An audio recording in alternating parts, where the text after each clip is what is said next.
Welcome back to Tunic. We are still on my quest to get all 12 of the golden collectibles, but before we do that, I need to get back to some kind of normal place. Actually, so... No, get away from me. I do not care about you and your dumb bird gun. I want to be gone.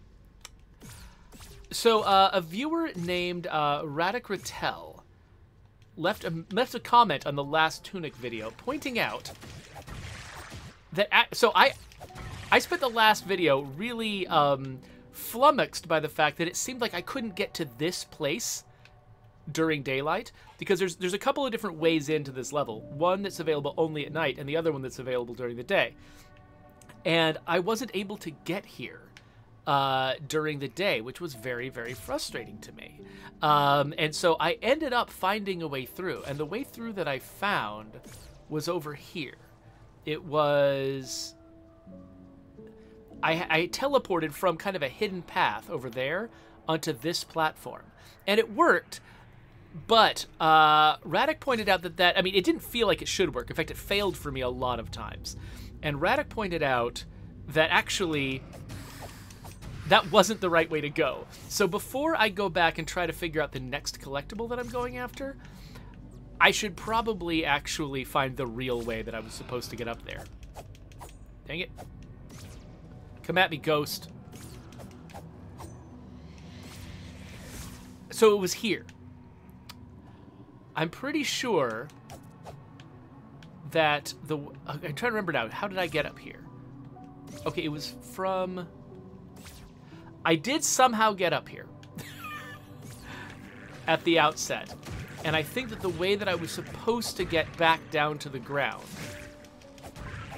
was not to take that roundabout way that led to me,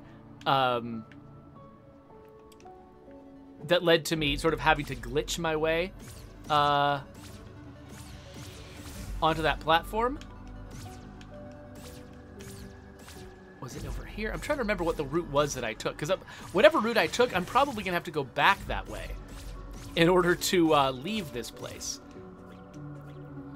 Okay, let's get my stuff back. There we go. Yes, this was the way up. Okay, so now, in the future... Oh, whoops. I should have dodged that. How about I ever dodge these? Would that be a good plan? I think I should someday start dodging.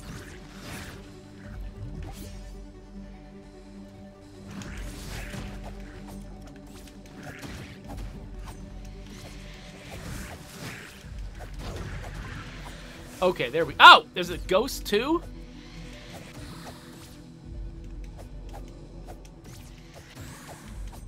Okay.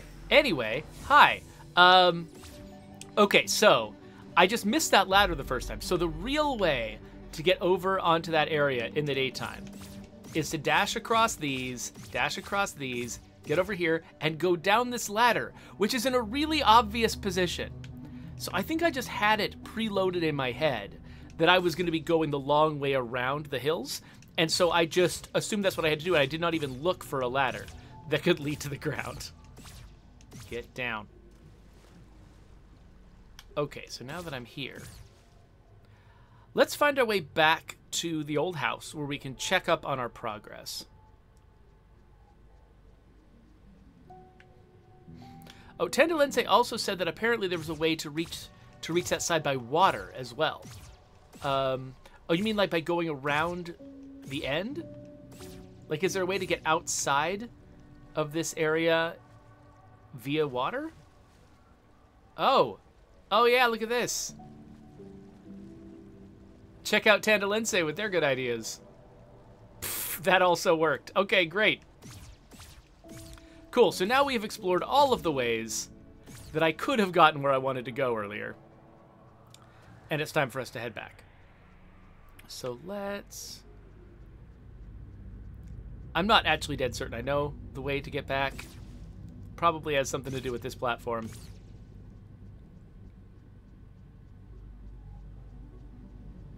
Boink. Badoink, badoink, badoink, badoink.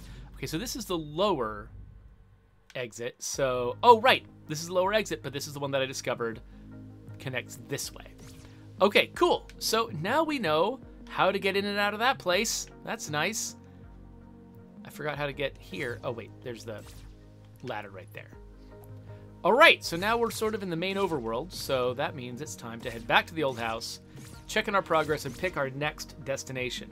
Now, we do know that one of the collectibles basically requires that you understand the language of the game, which I am not going to worry about right now. So we're going to skip that one, but there probably are more that we can figure out. So I'll worry about my ability to decode this language sometime later, probably with the help of the internet. Sometimes it's fun to figure that stuff out on your own. I certainly was really had a good time figuring out the Fez cipher back when Fez was a new game. But back when Fez was a new game, my life was a lot less busy, and I actually had time to just sit down and do that for its own sake. I feel like I'm under a lot more pressure these days, and that's a little more difficult for me to do. All right, so let's go look at our breakdown of the puzzles, which is over here. So there was there's the first one on 28. Was 28 the one that we decided I wasn't going to be able to do without help, or was 28? What was 28? Oh, wait. Okay, so I assumed that 28 was the music. But wait, let's look back. Let's look back at the guide over here. I assumed that 28 was the music. But I don't have 28. It was like the wind chimes outside the old house. But apparently that wasn't it. Oh wait, 28 plus 34. Was that the wind chimes? Is that the one that I have? Yeah, this looks like it's the one that I have. So how is that 28 plus 34? Was that the... Oh, that was the one that... 34 was the one that gave me the compass rose, right? Yeah, 30... Okay, that gave me the compass rose. So, okay, so 28 by itself is a different one. And so it means it's probably a different pen mark. So, okay, so there is a pen mark that is located like above those 3 trees on the lower right end. It looks like it's associated with a hidden path. Okay, so I need to go down there and find that hidden path. I wonder if there's another one anywhere near the same vicinity. If we could sort of make this a more economical use of our time. What other ones are we missing? So I think we're missing this 4th one. And we're missing the, what is this? The 7th one? So the 4th and the 7th one are also missing. The 4th one was 51 to 1. That might have been the one that required me to know the language. Yeah, I think it's the one that requires me to know the language. So we're not going to do that one. 48, the 7th one. Let's see what that is. 48, 100%. Oh, is this? Oh, is this the fairies? Okay, so I've found a bunch of fairies already. Are those X's the ones that I've found? Have those X's been populating this whole time? I haven't been paying attention. If those X's are tracking my progress, then that means I just need to go to the East Forest and follow the fairies, and I'll finish that one. And that is in that same direction. This is our plan. We're going to go in that direction. We're going to see what kind of secret tunnel there might be over on the overworld map, and then we'll head over to the East Forest and look for fairies in the East Forest. I have been thinking that I might have neglected some fairies in the East Forest, so that aligns with my assumptions. Okay, Tandalense is confirming that yes, that what I saw on that manual page means that I do have 18 of the 20 fairies. Okay, so there was one door up there.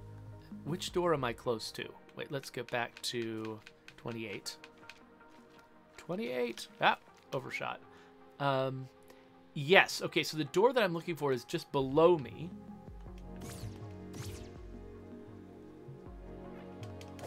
Hello, dude. Oh, look at this.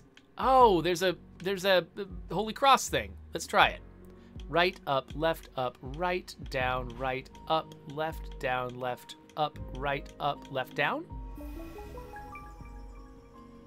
Cool. All right, that opens up. And I think the first time I came in here, it didn't even occur to me that those were any more than decorations. And so it didn't lodge in my brain that I had found something like that. Where is this taking me? Into the dark. This is basically the basement in House of Leaves. I got Mr. Mayor? What? Secret treasure number 1, Mr. Mayor. Okay. He actually kind of reminds me a little bit of the... it reminds me of the Monopoly Man, but he also kind of reminds me a little bit of the mayor from Watam, which is a game I've seen way too much of, thanks to my son.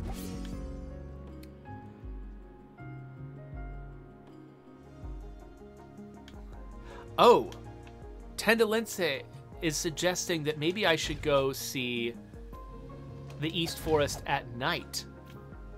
Have I even gone to the East Forest at night? Let's go over there during the day first, just to confirm. Where was the entrance? Upstairs. Just to confirm that I'm not getting any response from the fairies during the day.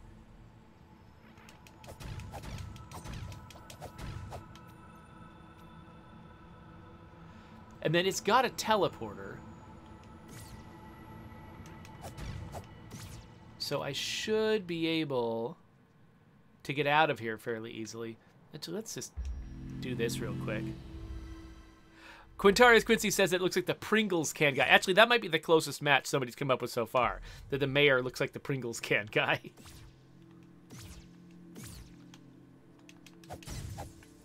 Okay, let's do the fairy thing. Okay, so they are wandering wildly.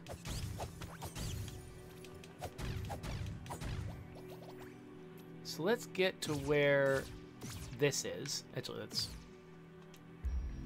settle ourselves here.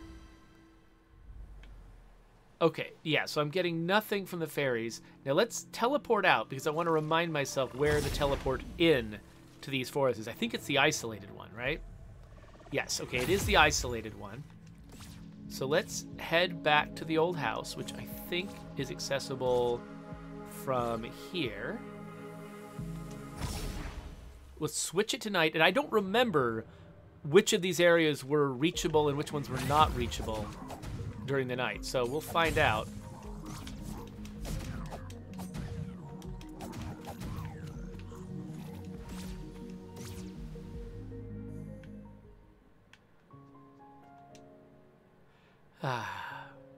Going to sleep.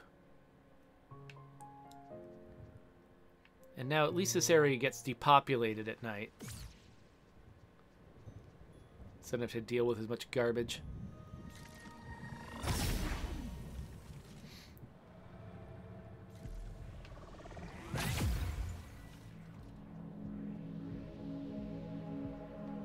So I'm thinking maybe we should call this episode Night in the Woods.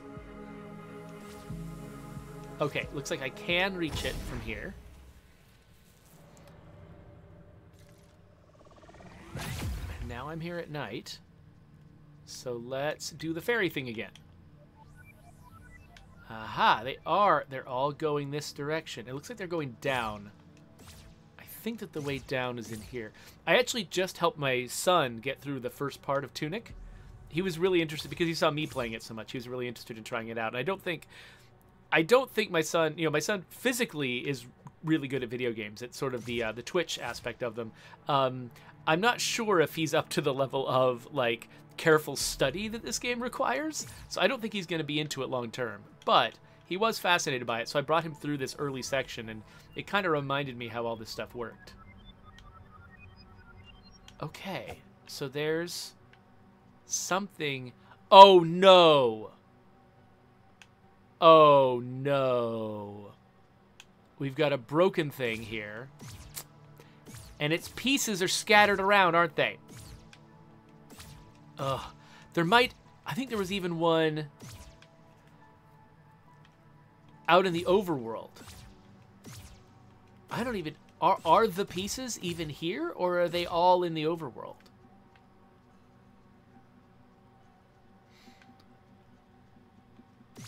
Or is that thing in one piece in the daytime. Or something. There's a lot of... Oh, there's a lot of possibilities here.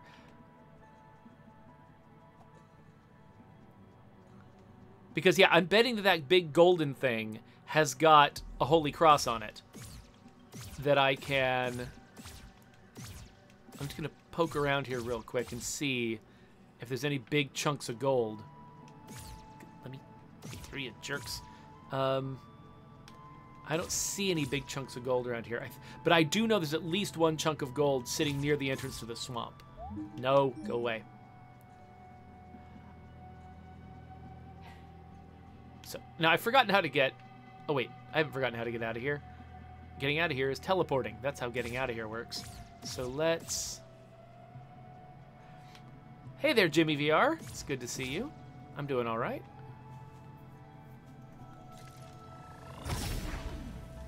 Okay, so we're going to teleport...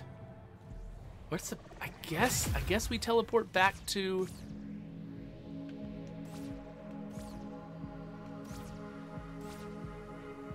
I'm trying to think, where's the best place? Maybe this will be the closest to the place I'm thinking of. I wonder if I can go there at night or if it has to be during the day for me to see what I'm talking about.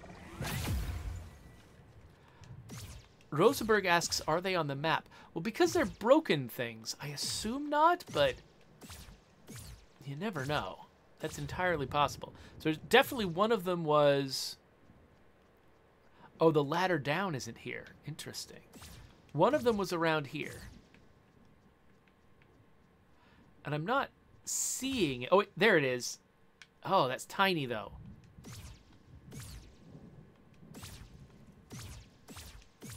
Yeah, I think this area might be easier to navigate during the day. They really sort of channel your movements here, mostly just to try to get you to go the right direction when you first arrive here. When you first arrive in the nighttime. Okay, so there's definitely... You know what? I'm gonna take a picture of this on my phone. Which is ridiculous, but whatever. Okay, taking a picture. That's what it looks like. That might be enough, honestly. I'm not sure. I feel like there might be other pieces around. I'm not sure. Part of me does still want to just like switch to daytime, just have a little bit more navigability and just try to check it out in at that time of day. So let's do that real fast, just to see if there's any other information that I'm missing before we go in and try it again. Jimmy VR says the teleporting reminds me a little bit of Diablo 3. Yeah, they're like, as soon as you get a teleport in a game, like, you just want to use it all the time. Remember, that was one of my favorite things in Dishwasher Dead Samurai. It's like teleportation was just free and easy, and you could just do it all the time. And it just became my main mode of transportation. This guy is serious about following me. All right, so let's get over here. Drop down. I just want to see if there's any other pieces lying around that I couldn't see from my perspective before without this ladder. But it looks like no. It looks like that yellow piece is the only one. It's the only one nearby. I'm just paranoid about there being another one that I'm just missing. Yeah, checking out the map is probably a good idea. I don't see another one. Oh, by the way, back when we were doing the big door, the big door at the top of the snow mountain, the snowy mountain, and we had to sort of piece together all the little golden paths that were on all of the different pages. The golden path on this page was hilarious because you remember, see that island at the bottom center of this page that's got the weird little golden path coming off it? I remember when I was on that island, there was a there was a Holy Cross puzzle there, and I originally thought I had to follow the shape of that line, and it was confusing me. It was distracting me because actually the puzzle was about the flowers on the ground, but I thought it was about the shape of that path. But no, that path only exists in the world in order to put the little segment of the golden path on this map, which is nuts. So I'm actually wondering, again, real quick. Get off me. I'm going to go back to the East Forest during the day, just because I want to see, because the fireflies didn't lead me there during the day. I'm just curious what that place looks like during the day. Like, why didn't the fireflies lead me there? Is it just it only works at night, or is there something physically different about that space at night? So I'm going to go look at it, and then if it doesn't tell me anything, then yeah, we might just go give this a try at night. I am bad at not being hit by things.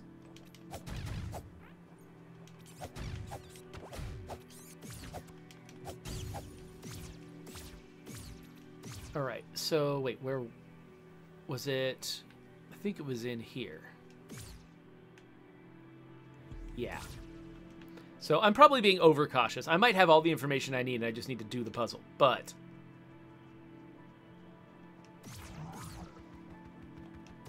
better safe than sorry.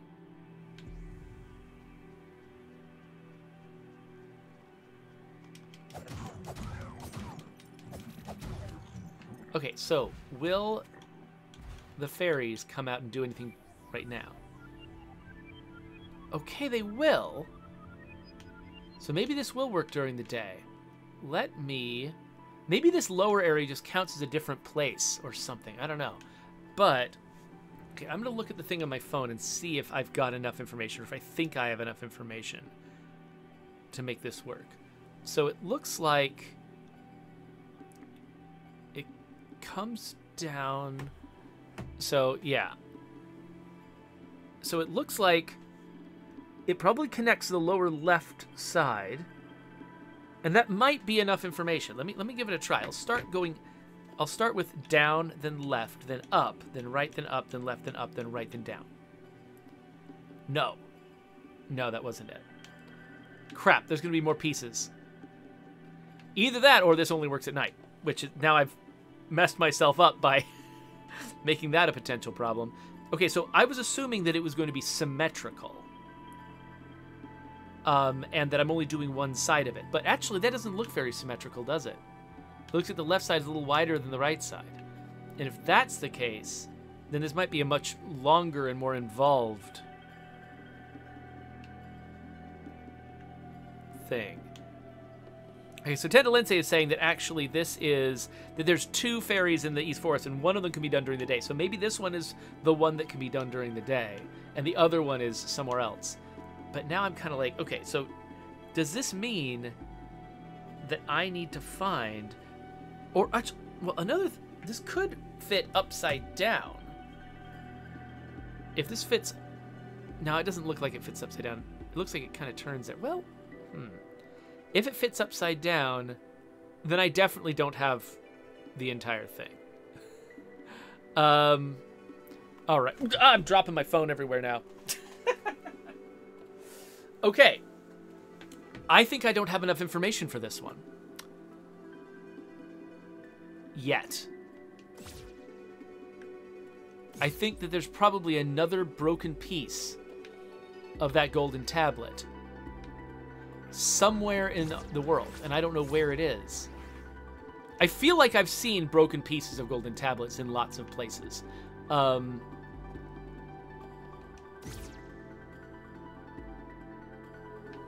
So, yeah, let's have a look back at the fairy list. What was that?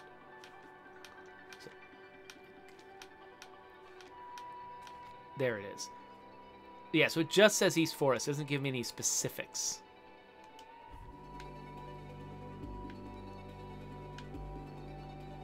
So, I might just need to go and focus on other things and wander around the world until I notice the other pieces, and I'll take pictures of those. So what I think that means is,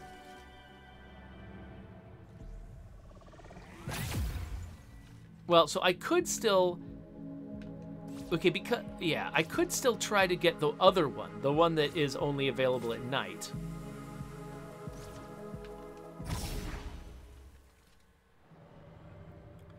but I don't know, actually. Because, I mean, just thinking about, you know, it'll be very satisfying to go there at night and get 2 of these collectibles whenever I'm actually ready. So let's look at which other ones I don't have. I know that I'm not going to get this one right now. This is the one I was just trying to get. So there's this one, and this one. So let's see what those are. Wait, which ones did I say? The 11, 32, and 41, I think. So let's look at 41. 41 shows... Okay. It's in the... This is the map of the slow zone. This is the map of the teleportation hub. It's got a thing up above that looks kind... Is that the compass rose? Or is that something else? Huh. I never tried to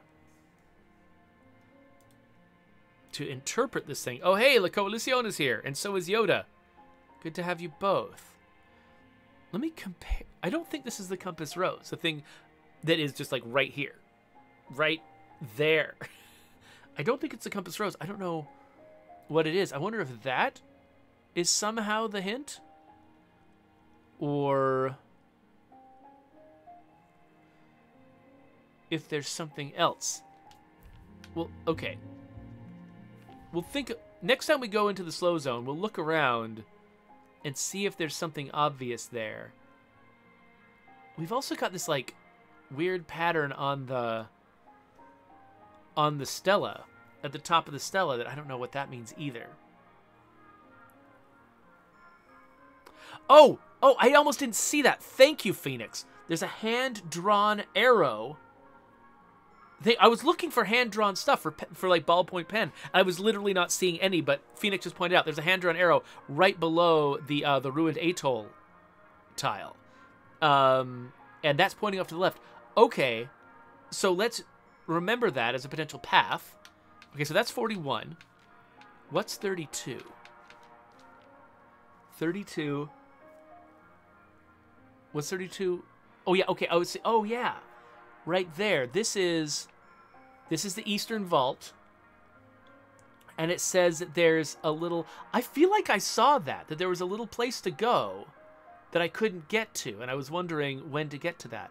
Okay, so we need to go to the Eastern Vault. And because right under... what I'm looking at is right under the spider. There's a little arrow pointing into a little notch of a cave over there. Okay, so I could go to the Eastern Vault. On the way to the Eastern Vault, I could investigate the slow zone. I can hit that notch, and then 11 was the other one. Okay, 11. Is there any...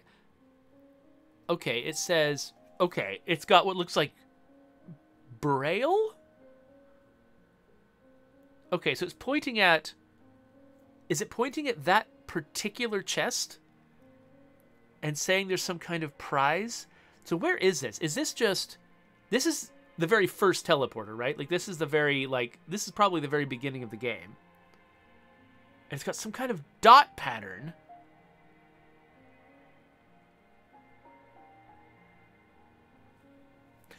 Oh, Rosenberg was actually asking me to double check. Was it 32 or 34 that I was trying to get to? Let's double check that, just if there's doubt. It was 32. 34, I think, was the one I... Oh, nope! Nope. I misremembered. That's the one I already got. You're absolutely right, Rosenberg. 32 is the one I already got. 34 is the one I was missing. Thank you for doing that before I wasted a bunch of time. Okay, so I already did find that spot in the Eastern Vault. 34 is where I should be looking. Okay, it looks like there's a little arrow off to the left. Off just the very left side of the ruined atoll. Okay, great. So actually, what we should do is head for the ruined atoll.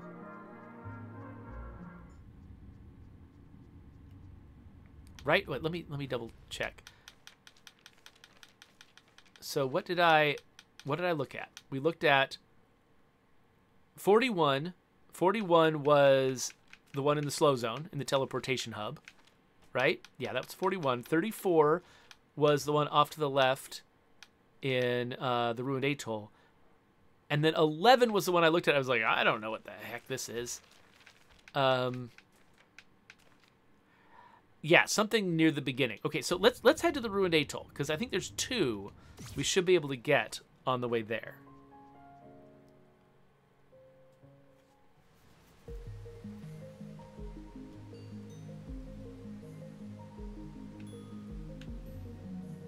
All right, let's see here. So La Coalition wants to know what I'm hunting today. So today, I am trying to get I'm trying to make progress on the 12 golden collectibles before I win the game. So I've been following these little clues left by the previous owner of the game. And so this is saying there's some way that I can go... What the heck? Just a bunch of invisible platforms. Okay.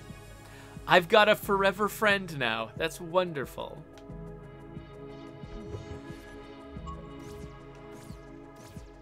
Okay, so Ranithcord is pointing out, by the way, that there was a patch today for State of Decay, State of Decay 2. I haven't been keeping track of State of Decay 2, so I would not be surprised at all, but I also know nothing about them launching a patch today. If it's 29.2, then yeah, then that's the hotfix we were talking about at the official stream.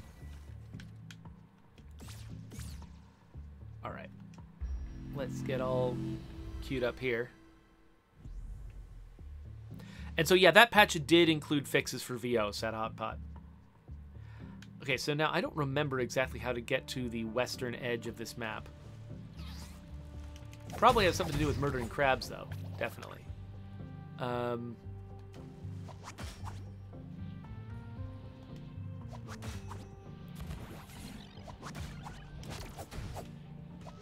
Okay, these guys are making it impossible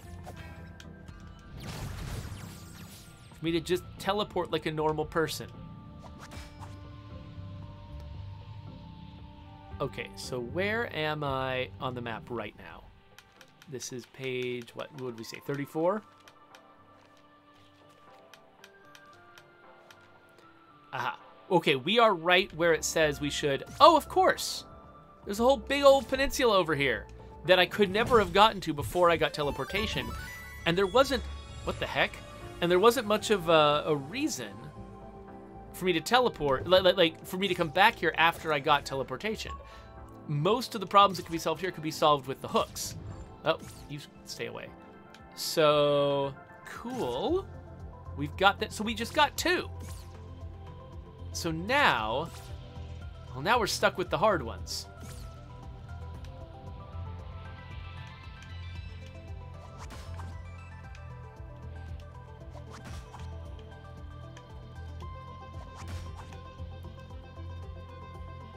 I don't know what's up with these birds, but I'm giving them some space. So now we've got the one where I have to... Here, let's teleport back to the old house.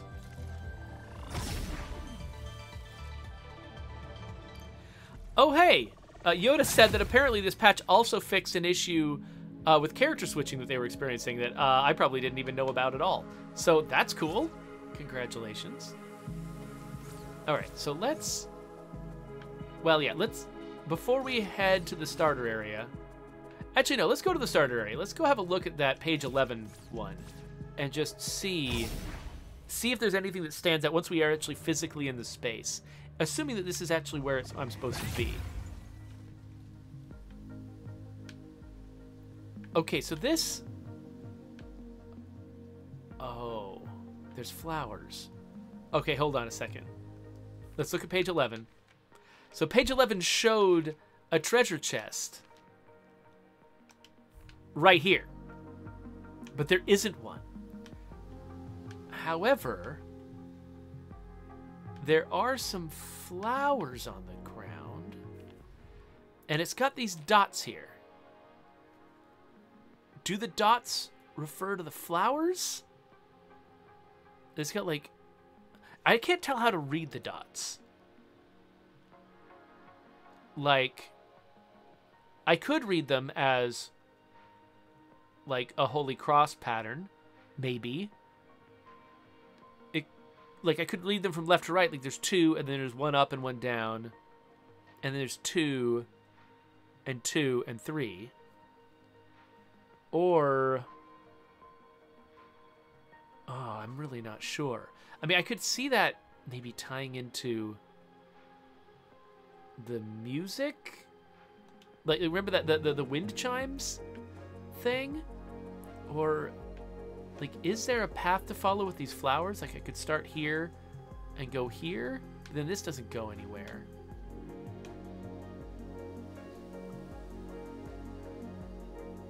Let's see. Are there any... okay, there's no more flowers up here. Again, I don't know if the flowers are the thing I should be looking at, but historically, the flowers have been a part of a lot of these. So here's 1. There's 2 that are diagonal here. 2 that are diagonal here, 2 that are vertical, 2 that are diagonal the other way.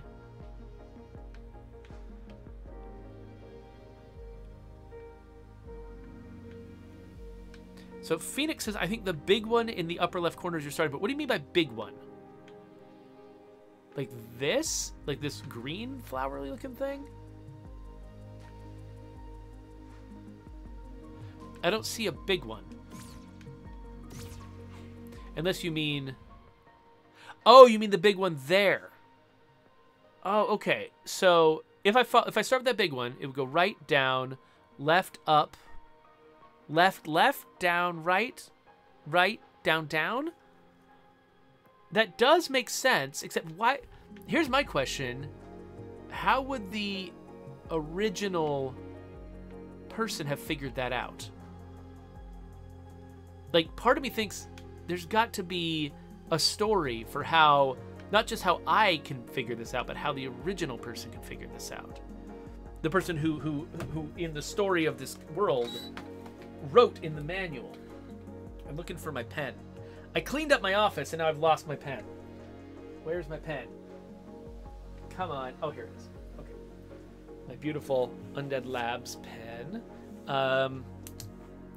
Okay, let's look at the dots in the manual, and let's write down the directions. So it would be right, down, left, up, left, left, down, right, right, down, down.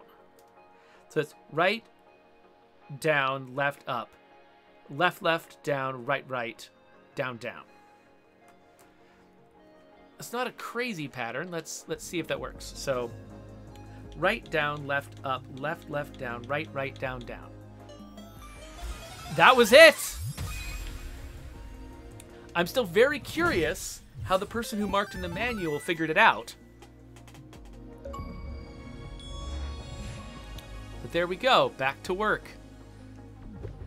Okay, so that actually, I think, was the last one that I know how to even start with. So let's look back at our collection, make sure we know which ones are missing, because I'm pretty sure what we're missing is the one that requires me to understand the language, the one that requires me to go to the East Forest at night, and the one that requires me to piece together that golden stela at the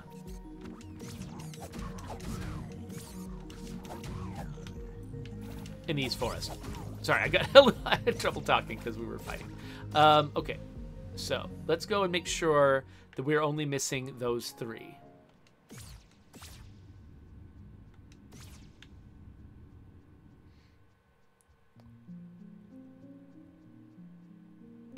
Oh, wait a minute. This says we're only missing 2. Hold on. Oh, right. Sorry, one of these is the 2 fairies, which are in the East Forest.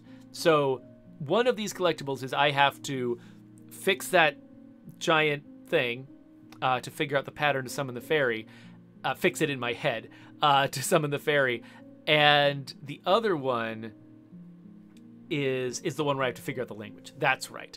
Okay, cool. So we know what we need to do. So here's what I'm actually going to do. I am going to spend some time before our next episode of Tunic, learning how the language works and figuring out where the pieces of that stela are. And so so the next time I come back to play Tunic, I'm going to have the answers to those, and we're going to go through these last 2 collectibles. And then I think we'll have done enough that we can actually win this freaking game. And I'll play something else. So, awesome. Thank you all so much, especially, Phoenix and Tendalense and Rosenberg and all of you who have been giving me a lot of hints and help as I've been trying to figure this out. You've all been just absolutely indispensable. I think that this series would be like twice as long if I didn't have you sort of jumping me ahead and helping me understand what I need to do. So I really, really appreciate you all being here.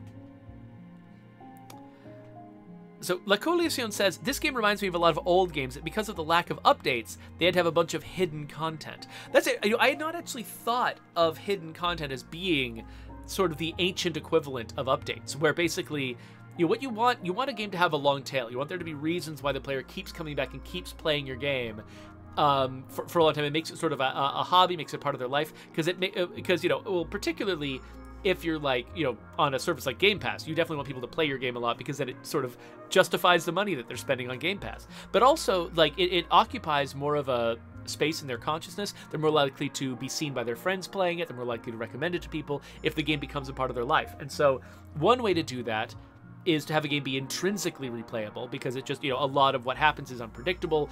You can play it again and again and have it be different every time. That's one way to do it. Another way is to issue constant updates.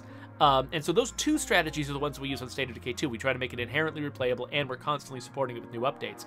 But Coalition is right that actually having hidden content in a game that's hard to access is another way to do it, because, the player could get through the obvious solutions in just, a couple weeks or something, but then have a reason to keep the game around for months as they're trying to, like, wring every last drop of discovery from it.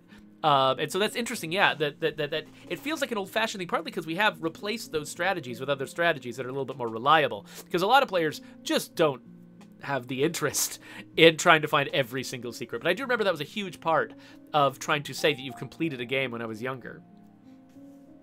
La Coalition asks, do you get something for the collectibles? I don't think so. I think you get something for the fairies, which is a collectible, but I think these 12 collectibles, I get the impression that they're just because you wanted to say you've 100% of the game. I'm pretty sure. Because now getting all of the manual pages, as I understand it, is the way to unlock the best ending of the game. But I don't think these are, I don't think that the collectibles we've been working on lately, I don't think that these things are essential to getting a particular ending of the game. I'm just doing it because I want to literally have no reason to ever come back to this game again. I want this playlist of Tunic episodes to be complete. And so, yeah, so that's why I'm doing it.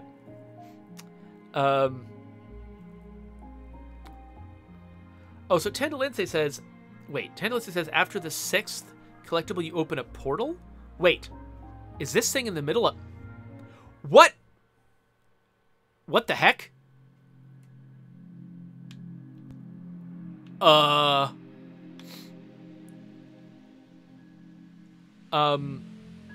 Okay, Tendalense, I did not know that.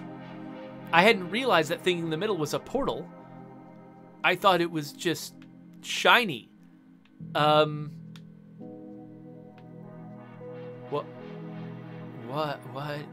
is this? I mean, these are flowers on the ground.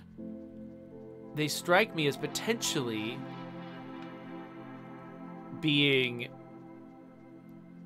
you know, one of these Holy Cross codes. Are there multiple entrances on this thing? No, these are just cracks. I don't know what this is. Like, I could maybe imagine this being a Holy Cross puzzle, but I'm not seeing them lining up really well with each other.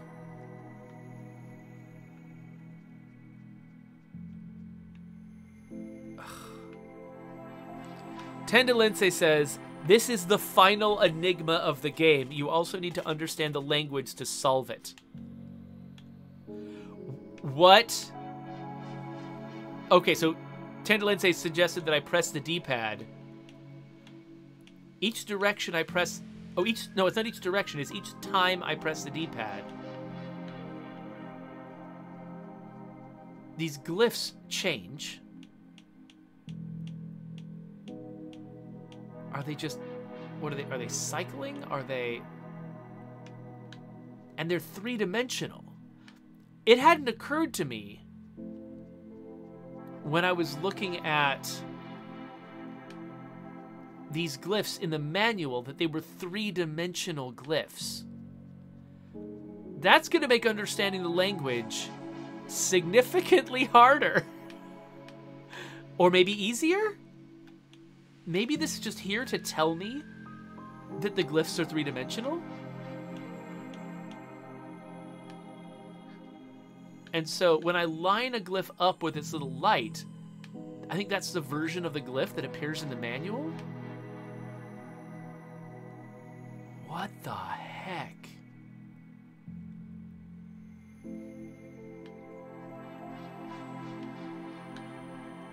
Okay, so at the back of the manual, I love how I thought I was wrapping this thing up and I was not. At the back of the manual, there is this thing here that I think is meant to help me decode the language. But I'm not sure what it actually means. So, yeah, because it looks like it's illustrating the idea that you can combine two glyphs to mean an additional thing. And it does feel like a lot of these are like, there's like, each of them has got sort of the shape of a rectangular prism.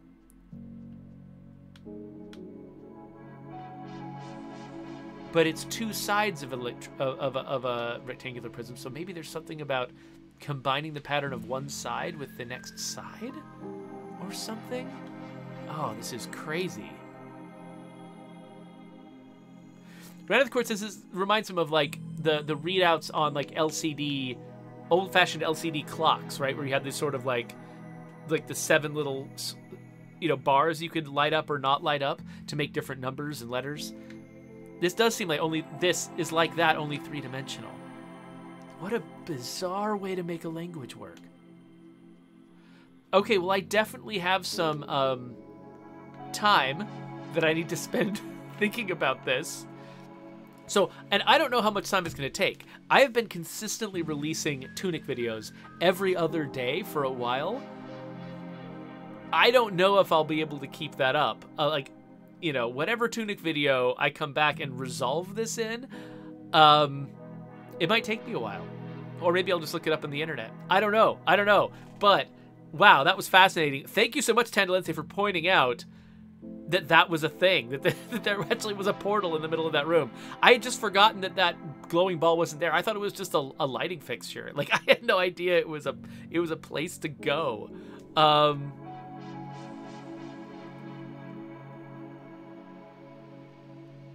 So Ranith Cord pointed out one more thing.